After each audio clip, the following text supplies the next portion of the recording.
Well, I have a large chicken in my pot here. I'm going to add some water. The chicken is a little over 5 pounds, right around 5 pounds or so. And I'm going to add parsley, 3 carrots, and some pieces of celery. I'm going to add onion that I quartered. Yeah, it has the skin on there and everything, but that's alright. And 2 large cloves of garlic with the skin on. And 5 peppercorns. I dropped 2 of them, so I'll get 2 more. And I'm going to go ahead and add the chicken parts. Oh, not the skin though. Turn my burner on. We're going to cook this chicken up. I'm going to add some more water so it covers it right there. Need to add some salt too. I'm going to flavor the chicken a little bit. So I'll put some salt in there. And you want to add 1 bay leaf. And bring this up to a boil. Well, it's boiling up. It came to a boil maybe 5 minutes ago.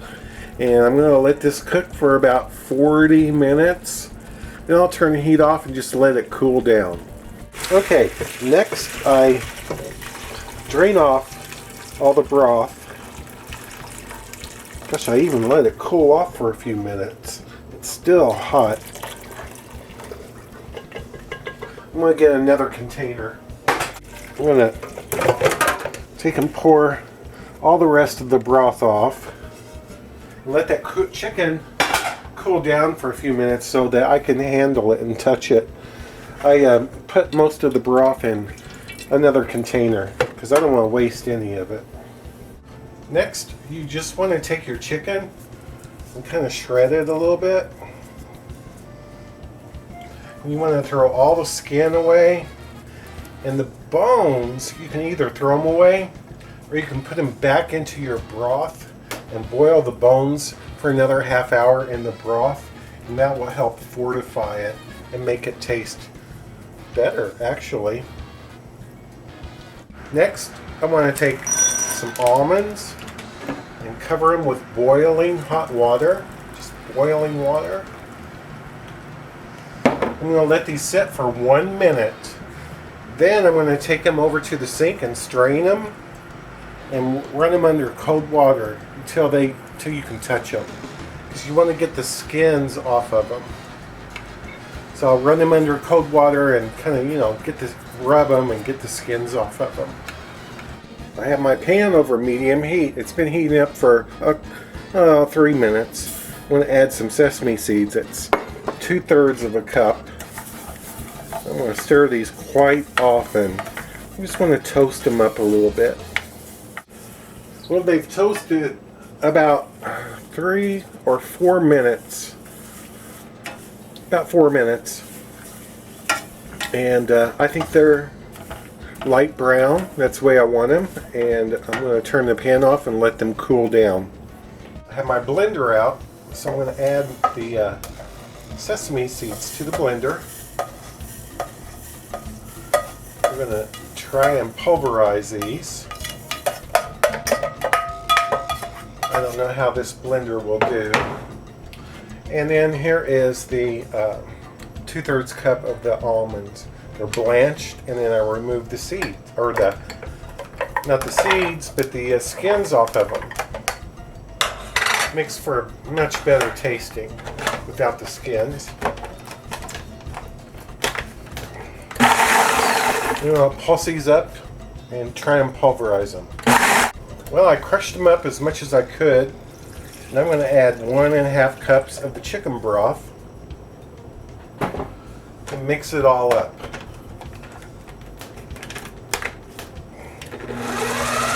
I've been heating my pan over medium-high heat. I'm going to add some oil. Corn oil is traditional here, or you could use lard or any oil that you want. And looks like it's fairly hot. I'm going to add that mixture we just made with the sesame seeds and the almonds. We're going to cook this for a few minutes. Well, it's over medium-high heat. It's going about 5 minutes. I'm going to turn the heat down a little bit. It's like a ultra-thick white gravy. I'm going to add some chicken bouillon granules. I'm going to add 1.5 teaspoons of those.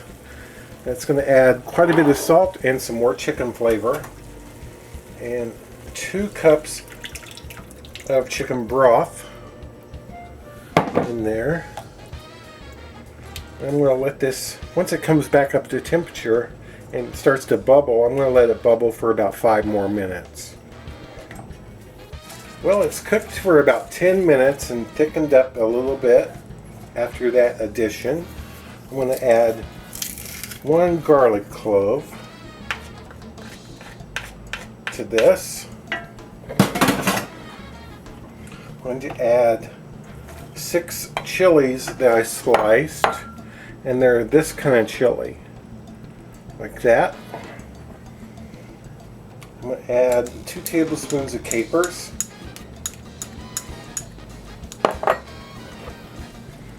Add all that chicken. Put that in there. And I'm going to add some olives.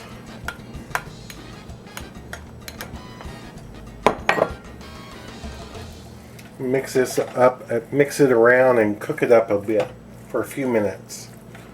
Well, it's been going about 10 minutes to warm up the chicken and to kind of cook those chili peppers.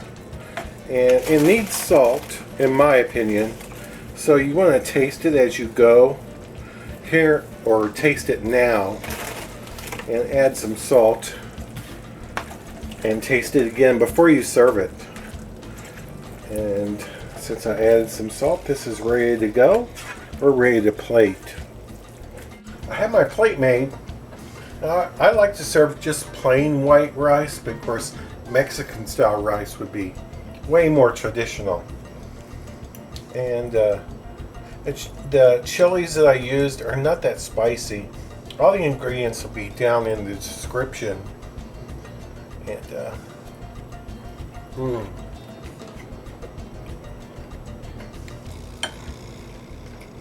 very nice.